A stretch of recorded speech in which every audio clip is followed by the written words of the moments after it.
ನೀನು ಕಳುಹಿಸಿಕೊಡುವುದು ನಿನಗೆ ಯೋಗ್ಯವಿದೆ. ಆದ್ದರಿಂದ ಯೋಚನೆ ಮಾಡಬಹುದು. ಮೊದಲು ಅವ್ರ ಹತ್ರ ಕ್ಷಮೆ ಕೇಳು, ಆಮೇಲೆ ಮಕ್ಕಳನ್ನು ಕರೆದು ಕಳಿಸಿಕೊಡು. ಸ್ವಾಮಿ ನಮೋ ನಮಃ. ಬಂದಿದ್ದ ಒಂದು ರೀತಿ ಸುಖ ಅಂತ ಆಯ್ತು. ಆಗಬೇಕಲ್ಲ, ಏನಾಗ್ತದೋ ಗೊತ್ತಿಲ್ಲ. ಏನೇನೋ ಆಗಬಾರ್ದು, ಆಗೋ ಹಾಗೆ ಆಗ್ಬೇಕಲ್ಲ.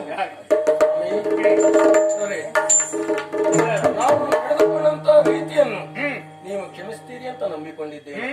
ಮತ್ತೆ ನೀವು ಅಪೇಕ್ಷಿಸಿದ ಹಾಗೆ ನನ್ನ ಮಗ ರಾಮ ಅವನ ಮೇಲಿರುವಂತಹ ವಾತ್ಸಲ್ಯದಿಂದ ಆ ರೀತಿ ಮಾತುಗಳನ್ನು ಆಡಿದ್ದೇನೆ. ನನ್ನನ್ನು ಕ್ಷಮಿಸಿ ನೀವು ಹೇಳಿದ ಹಾಗೆ ರಾಮ ಹಾಗೂ ಲಕ್ಷ್ಮಣ ಇಬ್ಬರನ್ನೂ ನಿಮ್ಮ ಜೊತೆಗೆ ನಾನು ಕಳಿಸಿಕೊಡುವನಿದ್ದೇನೆ. ಯಾವ ಕಾಲಕ್ಕೂ ಅನುಮಾನ ಪಡಬೇಡ. ಇಲ್ಲಿಂದ ಹೇಗೆ ಕರೆದುಕೊಂಡು ಹೋಗಿದ್ದೇನೋ ರಾಮ ಲಕ್ಷ್ಮಣನ, ಅಷ್ಟೇ ರೀತಿಯಲ್ಲಿ ಅವರನ್ನು ತಂದು ಬಿಡುವ ಹೊಣೆಗಾರಿಕೆ ನನ್ನ ಪಾಲಿಗಿದೆ. ನನ್ನ ಮಕ್ಕಳ ಹಾಗೆ ನೋಡಿಕೊಳ್ತೇನೆ. ಬರ್ಲಿಕ್ಕೆ ಹೇಳಿ ರಾಮ ಲಕ್ಷ್ಮಣ.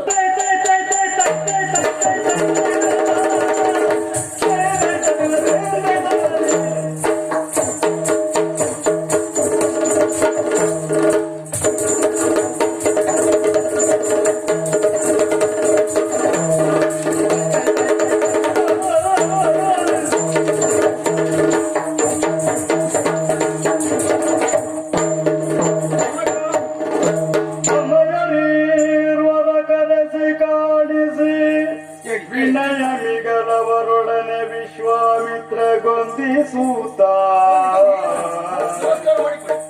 ತನಯರೀರ್ವರ ಕರೆಸಿ ಕಾಣಿಸಿ ವಿನಯಮಿಗಲವರೊಡನೆ ವಿಶ್ವಾಮಿತ್ರ ಗೊಂದಿಸೂತ ಘನತ ಬೋಧನೆರಿವರ ಸೇವೆಯನ್ನು ದಣಿವನೆಣಿಸದೆ ಮಾಡಬೇಹುದು. ಘನತ ಬೋಧನರಿವರ ಸೇವೆಯನ್ನು ದಣಿವನೆಣಿಸದೆ ಮಾಡಬೇಹುದು. ಎಣಿಸಿದಿಷ್ಟಾರ್ಥಗಳು ದೊರೆಯುವುದೀ ಮಹಿಮನಿಂದ. ಎಣಿಸಿದಿಷ್ಟಾರ್ಥಗಳು ದೊರೆಯುವುದು ಈ ಮಹಿಮನಿಂದೆಂತಿಂತೆಂದಾಗ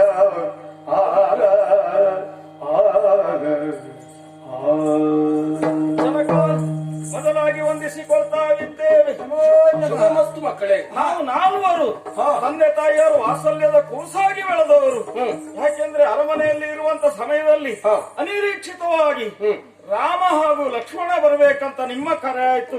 ಕರೆಗೆ ಹೋಗುಟ್ಟು ಬಂದಿದ್ದೇವೆ. ನಮ್ಮನ್ನು ಕರೆಯುವುದಕ್ಕೆ ಉದ್ದೇಶ ಏನು ಅಂತ ಗೊತ್ತಾಗ್ಲಿಲ್ಲ.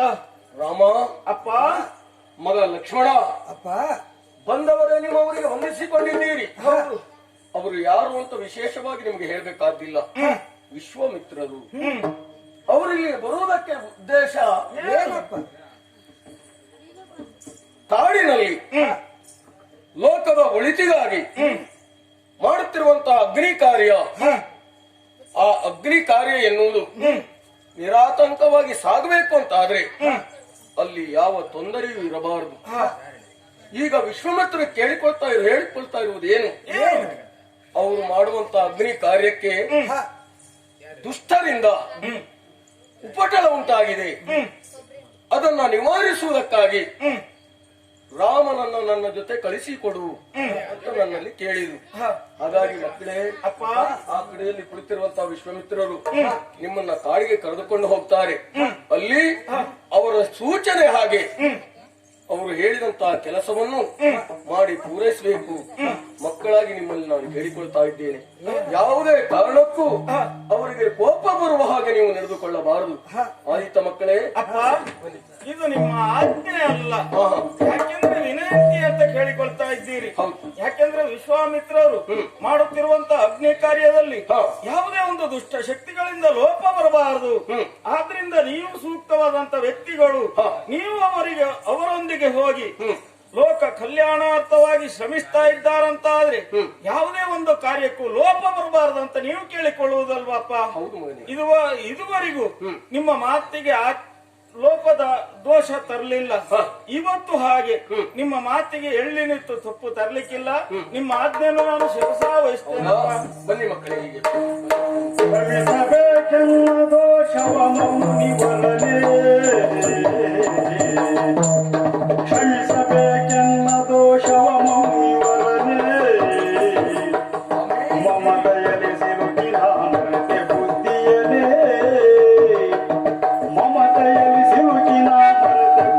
ತಿಳಿಯದೆ ಸುಮತೆಯಿಂದಿಹ ರಾಮ ಲಕ್ಷ್ಮಣರ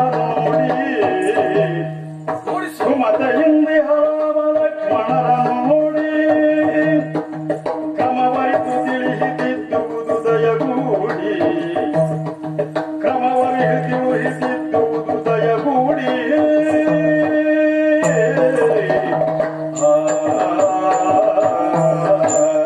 ಸ್ವಾಮಿ ವಿಶ್ವಾಮಿತ್ರರೇ, ರಾಜನ್, ನೀವು ಪ್ರಥಮವಾಗಿ ನಮ್ಮ ಅರಮನೆಗೆ ಬಂದಾಗ ಏನೋ ದುಡುಕಿ ಸ್ವಲ್ಪ ಮಾತನಾಡಿದ್ದೇನೆ. ಅದು ಯಾವುದು ಬೇಸರ ಇಟ್ಟುಕೊಳ್ಳದೆ ನನ್ನನ್ನು ಕ್ಷಮಿಸುವುದರೊಂದಿಗೆ ನೀವು ಕೇಳಿದ ಹಾಗೆ ರಾಮ ಹಾಗೂ ಲಕ್ಷ್ಮಣ ಅವರನ್ನು ನಿಮ್ಮ ಜೊತೆ ಕಳಿಸ್ತಾ ಇದ್ದೇನೆ. ಮತ್ತೆ ನಾನು ಹೇಳಬೇಕಾದಂತಹ ಮಾತನ್ನು ಅವರಿಗೆ ಹೇಳಿದ್ದೇನೆ. ನೀವು ತೋರಿಸಿದಂತಹ ಯಾವುದೇ ಕೆಲಸವಾದರೂ ಚಾಚು ತಪ್ಪದೆ ಅದನ್ನು ಮಾಡಿ ಪೂರೈಸಬೇಕು. ಸ್ವಾಮಿ, ನನ್ನ ಇಬ್ಬರು ಮಕ್ಕಳು ನಿಮ್ಮ ಕೈಗೆ ಒಪ್ಪಿಸ್ತಾ ಇದ್ದೇನೆ. ಇನ್ನು ಮುಂದೆ ಅವರ ಸಂಪೂರ್ಣ ಜವಾಬ್ದಾರಿ ನಿಮ್ಮದು. ರಾಜನ್, ಮನದಿ ದಶರಥಾಖ್ಯ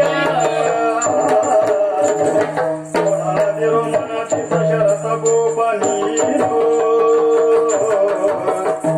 ಚಲವರಿವರ ಭಾರವೆನ್ನದಾಯ್ತು ಚಲವರಿವರ ಭಾರ ಎನ್ನದಾಯ್ತು ಬೆಳಗಿಸುವೆ ನಿಮನಿದಾತ್ಮ ದೇವದು ಜಗಕ್ಕೆ ಬೆಳಗಿಸುವೆ ನಿಮರಾತ್ಮ ದೇವದು ಜಗಕ್ಕೆ ಹೊರಗ ನೀಡುವುದು ಶುಭ ಕಲ್ಯಾಣದಿರಕ್ಕೆ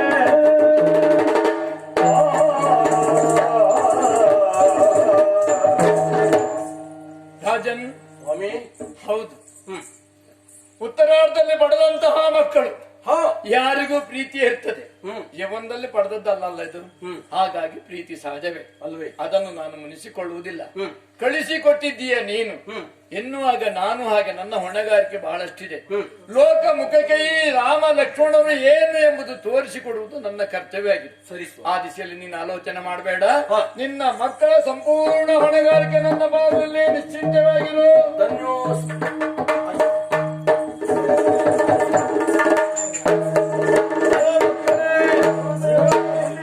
ನಿಮ್ಮ ತಂದೆ ತಾಯಿಯ ಅಪ್ಪಣೆಯನ್ನು ಪಡೆದಾಗಿದೆ. ಹಾಗಾಗಿ ಇನ್ನು ತಡ ಮಾಡುವುದಲ್ಲ. ನಾವು ಬಂದ ಕಾರ್ಯತೆ ನಡೆದುಕೊಂಡು ಹೋಗಬೇಕಲ್ಲ. ಬನ್ನಿ.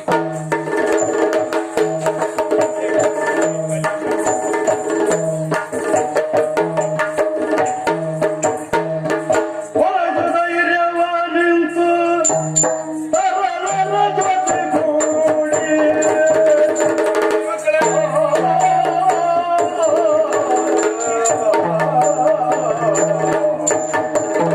ಹೊರೆದು ಧೈರ್ಯವ ನಿಂತು ತರಳರ ಜೊತೆಗೂಡಿ ಹರದಿ ಸಾಕೇತವ ಅಗಲಿ ಮುಂದೈದು ಹೊರದಿ ಸಾಕೇತವ ಅಗಲಿ ಮುಂದೈದು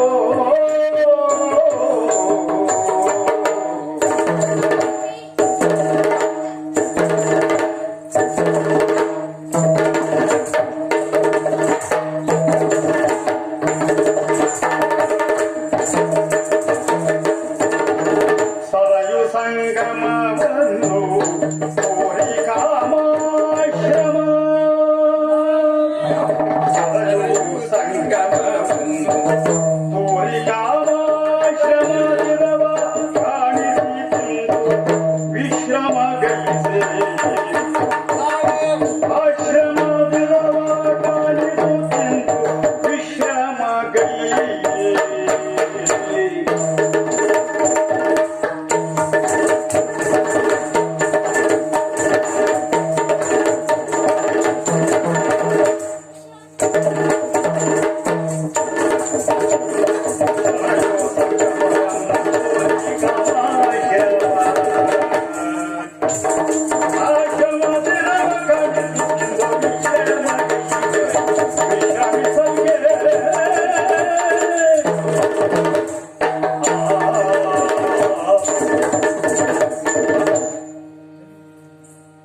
ಅಲ್ಲಿಂದ ಹೊರಟವರು ನಾವು ಗಡಿ ಪ್ರದೇಶವಾದ ಸರಿಯೋ ನದಿಯ ತಟಾಕಕ್ಕೆ ಬಂದು ನಿಂತಿದ್ದೇವೆ. ಇದನ್ನು ಉತ್ತರಿಸಬೇಕಲ್ಲ ಆ ಕಡೆ. ಬನ್ನಿ ಬನ್ನಿ ಬನ್ನಿ ಮಕ್ಕಳೇ, ಬನ್ನಿ. ಸರಿಯೋ ನದಿಯನ್ನು ದಾಟಿ ಬಂದಾಗಿದೆ. ಈ ವನವನ್ನು ಒಮ್ಮೆ ಗಮನಿಸಿದ್ದೀರಾ ನೀವು? ವನವನ್ನೆಲ್ಲ ಗಮನಿಸ್ತಾ ಇದ್ದೇವೆ. ಸಾಕೇತ ನಗರವನ್ನು ಅಗಲಿ ನಾವು ಎಷ್ಟೋ ದೂರ ಬಂದಿದ್ದೇವೆ. ಸರಾಯಿ ನದಿಯನ್ನು ದಾಟಿ ಮುಂದತ್ತಿ ಬಂದಾಗ ಒಮ್ಮಿನ್ನೊಮ್ಮೆ ದೃಷ್ಟಿಯಾಯಿಸಿ ನೋಡಿ ಅಂತ ನೀವು ಕೇಳಿಕೊಳ್ಳುವುದಲ್ಲ. ಆದ್ರೆ ಈ ಪರಿಸರವನ್ನು ನೋಡುವಾಗ ವಿಸ್ಮಯವೂ ಕಾಣ್ತಾ ಇದೆ. ವಿಸ್ಮಯವೂ ಹೌದು. ಒಂದು ಕಾಲದಲ್ಲಿ ಪ್ರಶಾಂತವಾಗಿದ್ದಂತಹ ಈ ಪ್ರದೇಶ ಅನೇಕ ಮನೆಗಳೆಲ್ಲ ಇಲ್ಲಿ ಯಜ್ಞಯಾಗಾದಿಗಳನ್ನು ಮಾಡ್ತಾ ಇದ್ದಂತ ಸಂದರ್ಭ, ಯಾವುದೋ ಒಂದು ಸಂದರ್ಭ ದೇವತೆಗಳಿಂದ ಬಂದಂತಹ ಶಾಪ, ಹಾಗಾಗಿ ಎಲ್ಲೆಲ್ಲ ಕಾಮವನ ಅಂದ್ರೆ ಏನೂ ಇಲ್ಲ, ಭಸ್ಮ ಆಗಿ ಹೋಗಿದೆ. ನೋಡುವುದಕ್ಕಾಗಿ ಒಂದು ರೀತಿಯ ಹವನ ಆಗಿ ಹೋಗಿದೆ. ಆ ಕಾಲದಲ್ಲಿ ಹಾಗಿತ್ತು, ಈ ಕಾಲದಲ್ಲಿ ಹೀಗಿದೆ ಅಂದ್ರೆ ನಿಮಗೆ ಪರಿಚಯಿಸಿದ್ದೇನಷ್ಟೇ, ಅದರ ಅಗತ್ಯ ನಮಗಿಲ್ಲ.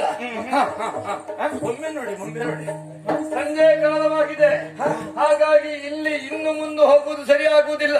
ಹಾಗಾಗಿ ಇಲ್ಲೇ ವಿಶ್ರಮಿಸಬೇಕು. ರಾತ್ರಿ ಸಮಯ ಯಾಕೆಂದ್ರೆ ಮುಂದತ್ತಿ ಹೋಗುವುದಕ್ಕೆ ಆಗುವುದಿಲ್ಲ ಅಂತ ಆಗುವುದಿಲ್ಲ. ರಾತ್ರಿ ಆದ್ರೆ ಹೇಗೆ ಅಂತ ನಾನು ಆಲೋಚನೆ ಮಾಡುದು, ಪಲ್ಲಂಗದ ಮೇಲೆ ಪವಡಿಸಿದ ರಾಜಕುಮಾರರು ನೀವು, ಇಲ್ಲಿ ಕೇವಲ ಮರಳ ರಾಶಿ, ಹೌದು, ಭಸ್ಮಭೂತಿತವಾದ ಪ್ರದೇಶ. ಹೋಗ್ಲಿ, ಇದನ್ನು ನೀವು ಅಭ್ಯಾಸ ಮಾಡಿಕೊಳ್ಳಬೇಕಾಗ್ತದೆ. ನಮಗೆಲ್ಲ ಅಭ್ಯಾಸ ಉಂಟು, ನಿಮಗಾಗ್ಲಿಲ್ಲ ಅಲ್ಲ. ಈ ಕೈಯನ್ನೇ ತಲೆದಿಂಬಾಗಿಸಿಕೊಂಡು ಈ ಮಳೆ ಮೇಲೆ ಮಲಗಿಕೊಳ್ಳುವುದು. ಹಾಗಾಗಿ ಏನೂ ಆಲೋಚನೆ ಮಾಡಬೇಡಿ, ಪರಿಸ್ಥಿತಿಗೆ ಸರಿಯಾಗಿ ನಾವು ಹೊಂದಿಕೊಳ್ಳಬೇಕಾದ ಅಗತ್ಯ ನಮಗಿದೆ. ಹಾಗಾಗಿ ಇಲ್ಲೇ ವಿಶ್ರಮಿಸಿಕೊಳ್ಳೋಣ. ಗುರುಗಳ ಆಜ್ಞೆ.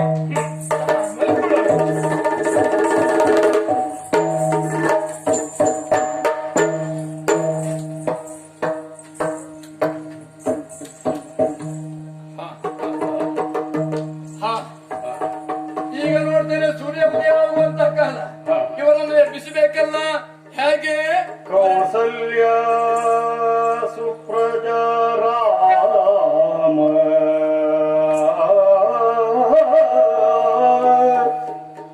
ಕೌಸಲ್ಯ ಸುಪ್ರಜಾ ರಾಮ ಪೂರ್ವ ಸಂಧ್ಯಾ ಪ್ರವರ್ತತೆ ಪೂರ್ವ ಸಂಧ್ಯಾ ಪ್ರವರ್ತತೆ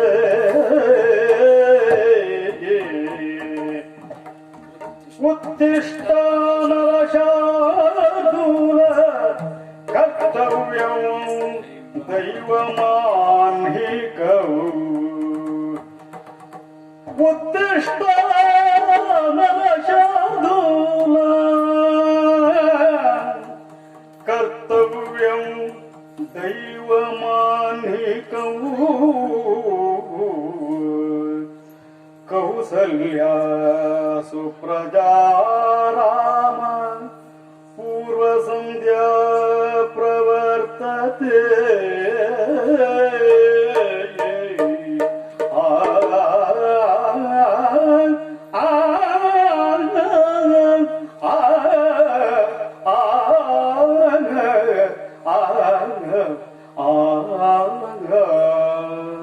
ಕೌಸಲ್ಯ ಸುಪ್ರಜಾ ರಾಮ.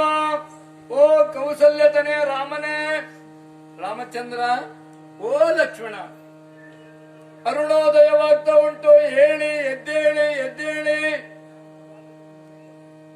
ಓ ರಾಮಚಂದ್ರ,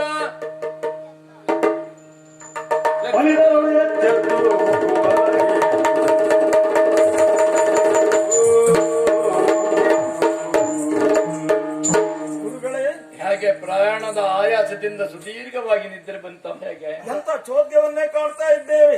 ರಾತ್ರಿಯ ಸಮಯದಲ್ಲಿ ನೀವು ವಿಶ್ರಾಂತಿಯನ್ನು ಪಡಬೇಕು, ಮಲಗಬೇಕಂತ ನೀವು ಹೇಳಿದ್ರಿ. ನಾವು ಮಲಗಿದ್ದೇನು ಹೌದು, ಗಾಢವಾದಂತ ನಿದ್ರೆ ನಮ್ಮ ಪಾಲಿಗೆ ಆವರಿಸಿದ್ದು ಸಹಜವಾದ. ರಾಮ ಎದ್ದೇಳು, ಒಮ್ಮೆ ಎದ್ದೇಳು ಅಂತ ಹೇಳಿದ್ರಿ. ಒಮ್ಮಿಂದೆ ಒಮ್ಮೆ ಎಚ್ಚೆದ್ದು ನೋಡ್ತಾ ಇದ್ದೇವೆ, ನೀವು ಆ ಸ್ಥಳದಲ್ಲಿ ಕುಳಿತುಕೊಂಡಿದ್ದೀರಿ. ಇದೆಲ್ಲ ಏನಂತ ಗೊತ್ತಾಗ್ಲಿಲ್ಲ. ಹೌದು ರಾಮ, ಇದನ್ನು ನೀನು ಪರಿಪಾಠ ಮಾಡಿಕೊಳ್ಳಬೇಕು. ಯಾಕೆ ನಿನ್ನನ್ನು ಈ ಕಾಲದಲ್ಲಿ ಎಬ್ಬಿಸಿದೆ ಗೊತ್ತಾ? ಇದು ಬ್ರಾಹ್ಮಿ ಮುಹೂರ್ತ. ಈ ಕಾಲದಲ್ಲಿ ಯಾರೂ ಮಲಗಬಾರದು. ಯಾಕೆಂದ್ರೆ ಅಂದಿನ ಚಟುವಟಿಕೆಯನ್ನು ಪ್ರಾರಂಭವಾಗುವುದೇ ಬ್ರಾಹ್ಮಿ ಮುಹೂರ್ತದಲ್ಲಿ. ಬ್ರಾಹ್ಮಿ ಮುಹೂರ್ತದಲ್ಲಿ ಎದ್ದು ಯಾರು ತನ್ನ ನಿತ್ಯ ಕರ್ತವ್ಯವನ್ನು ಪ್ರಾರಂಭಿಸ್ತಾನೋ ಅವನಿಗೆಲ್ಲವೂ ಶ್ರೇಯಸ್ಸಾಗ್ತದೆ. ಸೂರ್ಯ ಹುಟ್ಟಿದ ಮೇಲೆ ಹೇಳುವವರಿದ್ದಾರೆ, ಆದ್ರೆ ಕೆಲವರು ಲೋಕದಲ್ಲಿ ಹೇಳುವುದು ಅವ್ರಿಗೆ ಅಣಗಿಸುವುದು, ಇವ ಸೂರ್ಯದ ವಂಶದವಂತ. ನೀವು ಹಾಗಲ್ಲ, ನೀವು ನಿಜವಾಗಿ ಸೂರ್ಯದ ವಂಶರು. ಸೂರ್ಯ ಹುಟ್ಟುವುದಕ್ಕೆ ಮುಂಚೆ ಬ್ರಾಹ್ಮಿ ಮುಹೂರ್ತದಲ್ಲಿ ಹೇಳ್ಬೇಕು, ಆಮೇಲೆ ಅರುಣೋದಯ, ಆಮೇಲೆ ಸೂರ್ಯೋದಯ. ಈ ಕಾಲದಲ್ಲಿ ಎದ್ದು ನಾವು ಮಾಡಬೇಕಾದ ಕರ್ತವ್ಯವನ್ನು ಆಲೋಚನೆ ಮಾಡಿ ಕರ್ತವ್ಯ ಮಾಡಬೇಕು. ಲೋಕ ಮುಖಕ್ಕೆ ನೀವು ಹೇಗಿರ್ಬೇಕು? ನರಶಾರ್ದೂಲ ಆ ರೀತಿಯಾಗಿ ಪ್ರಕಟಗೊಳ್ಳಬೇಕು. ಎಲ್ಲರಿಂದಲೂ ಮೇಲಿರಬೇಕು. ಅಂತವರನ್ನ ಲೋಕ ಗುರುತಿಸ್ತದೆ. ಇತಿಹಾಸ ಪುಟಗಳಲ್ಲಿ ಹಾಗೆ ಕೋಟಿ ಕೋಟಿ ವರ್ಷಗಳ ಹಿಂದೆ ನಡೆದ ಘಟನೆ ಇಂದು ನೆನಪಿದೆ. ಹಾಗಂತ ಅಷ್ಟೇ ಜನ ಇದ್ದದ್ದಲ್ಲ, ಅವ್ರಿಗೆ ಯಾವುದು ನೆನಪಿಲ್ಲ. ನಾವು ಆ ಸಾಲಿಗೆ ಸೇರಬೇಕು ನೀವೆಂಬುದೊಂದು ಅಪೇಕ್ಷೆ. ಹಾಗಾಗಿ ಇನ್ನು ಮುಂದುವರೆದು ಹೋಗೋಣ. ಇಲ್ಲಿಗಾಗುವುದಿಲ್ಲಲ್ಲ, ಅಲ್ಲಿ ಹೋಗೋಣ.